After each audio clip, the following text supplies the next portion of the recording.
আসসালামু আলাইকুম ওরহমতুল্লাহি ওবারাকাতু। তো আজ আমরা ফরজ গোসলটা করার পদ্ধতি, ফরজ গোসলটা আপনি কিভাবে করবেন ওই বিষয় নিয়ে আজকে আমরা আলোচনা করব। তো লজ্জার বিষয় নয়, আমাদের ভাই বোনের মধ্যে বহুত আছে এরকম যে ফরজ গোসলটা ফরজ কোন সময় হয় আর ফরজ গোসলটা করার পদ্ধতি কিভাবে, গোসলটা করার পরে আপনার পরিপূর্ণ হিসাবে আপনি পাক হবেন ওই বিষয়ে জানে না। তো প্রথমে বলি যে আপনার উপরে গোসলটা ফরজ কোন সময় হবে। আপনার উপরে গোসলটা এই সময় ফরজ হবে যে সময় আপনি নাপাক হবেন। তো আপনি নাপাক হওয়ার কয়েকটা কারণ হতে পারে, যেরকম নাকি ধরেন আপনার স্বপ্নে দোষ হলো, ধরেন কেউ বিবির সাথে মিলামিশা করলো, তো অনেক ধরনের কারণ আছে, ওইগুলো আর বলতে যাচ্ছি না। তো গোসল ফরজ হওয়ার অনেক কারণ হতে পারে। তো আশা করছি আপনারা গোসল ফরজটা কোন সময় হবে ওইটা বুঝছেন আর কি। তো এখন আমরা শুরু করি যে ফরজ গোসলটা করার পদ্ধতিটা কীরকম করে, আপনি কীভাবে ফরজ গোসলটা করতে হবে। যদি আপনি নাপাক হয়ে যান তারপরে আপনি ফরজ গোসলটা কিভাবে করবেন। দেখেন, 1 নম্বর প্রথমে নিয়ত করবে। নিয়তটা দেখেন, এই হিসাবে নিয়তটা করবেন যে আমি নাপাক আছি, আমি পাকি হাসিল করার জন্য আমি গোসলটা করতেছি। নিয়ত করার পর 2 নম্বর দেখেন, অতঃপর বিসমিল্লাহ বলে 2 হাত কজি পর্যন্ত 3 বার দৌত করবে। বিসমিল্লাহ বলবেন, তারপর 2 হাত কবজা পর্যন্ত 3 বার দৌত করবেন। 3 নম্বর হলো লজ্জাস্থানে পানি ঢেলে তা পরিষ্কার করবে। মহিলা হোক পুরুষে হোক, লজ্জাস্থানে যদি কোনো নাপাকি থাকে তো ওইটা ভালো করে ধুয়ে সাফ করে নেওয়া।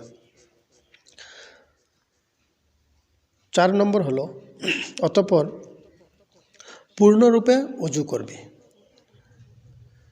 লজ্জাস্থানটা সাফ করার পর পূর্ণরূপে অজু করে নেওয়া। লজ্জাস্থানে যেটা লজ্জাস্থান বলা হয়েছে ওই জায়গায় যদি আপনার কাপড়ের মধ্যে কোনো নাপাকি থাকে ওইটাও সাফ করে নেওয়া।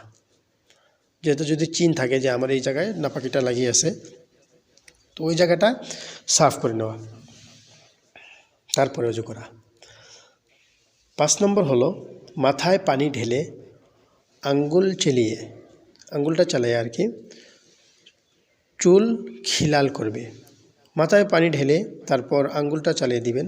আঙ্গুলটা চালিয়ে দিয়ে মাথাটা খিলাল করে নেবেন, যে মাথার কোনো জায়গায় বাকি না থাকে পানি পৌঁছানো ছাড়া। 6 নম্বর হলো যখন বুঝবে চুলের গোড়ায় পানি পৌঁছে গেছে তখন মাথায় 3 বার পানি ঢালবে। যখন আপনি অনুভব করতে পারবেন যে আমার মাথায় পানি পৌঁছে গেছে, চুলের গোড়ায় পানি পৌঁছে গেছে, তো আপনি 3 বার আরেকবার 3 বার পানি ঢেলে দেবেন মাথায়।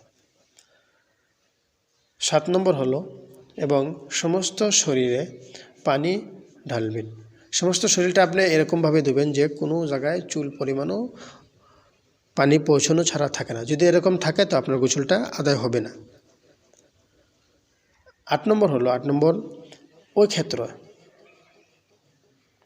ডান সাইড থেকে কাজ আরম্ভ করা, মানে পানি ঢালার ক্ষেত্র বলেছে আর কি, যে আপনি পানিটা যে সময় ঢালবেন ডান পাশ থেকে আপনি পানিটা ঢালবেন। আরেকটা কথা, এখানে আমাদের বহুত লোক আছে যে কেউ পিশারিতে গোসল করে, কেউ নদীতে করে, কেউ বাথরুমে করে। তো আমরা যেই জায়গায় গোসল করি না কেন, যদি আমরা নাপাকের হালতে থাকি, তো যেই কাপড়ের মাঝে যেই অঙ্গের মাঝে যেই জায়গায় আমার নাপাকিটা লেগে আছে ওই জায়গাটা আগে সাফ করে নেওয়া। যদি সাফ না করে আমি গোসল করি, সাবান ঘষি, যেটাই করি না কেন, ওই নাপাকিটা শরীরে থাকবে, আপনার কাপড়ের মধ্যে থাকবে। পানি ঢালবেন, ওটা ভিজে ভিজে আপনার পুরা শরীরে ছড়ে যাবে। তো আপনি ওই জায়গায় আপনার পাকি হাসিল হবে না, আপনি ওই নাপাকির হালতে থাকবেন। তো যে কাপড়টায় নাপাকি লাগবে আগে ওই কাপড়টা সাফ করা।